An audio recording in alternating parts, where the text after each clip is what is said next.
we are in the process of creating oversized blanks to cut our legs for the front of our project.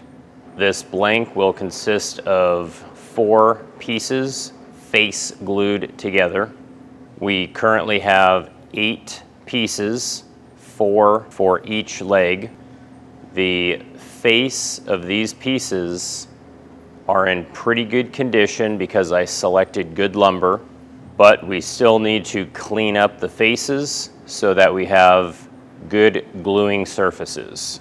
Our work pieces measure about 0.95 inches, and I will be marking both sides of my work pieces so I can verify each side is cleaned up.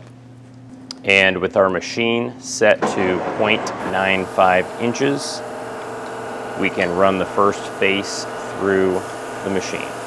Our objective then is to only clean up the pencil marks. This will tell us that we have a good gluing surface. Because if you remember from the plans, we are gluing together 4 pieces. When it's glued up, it needs to be more than 3 5/16 inches thick. So when I put 4 of these together, they should measure more than 3 5/16 thick.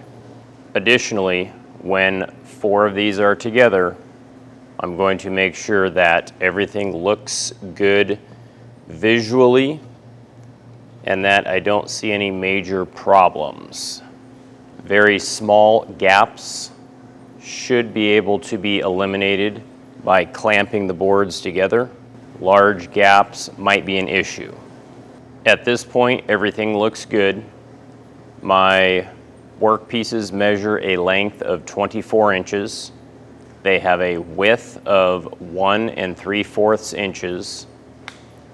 And when stacked together, they have a thickness of about 3 3/4 inches, which is more than my required measurement of 3 5/16 inches.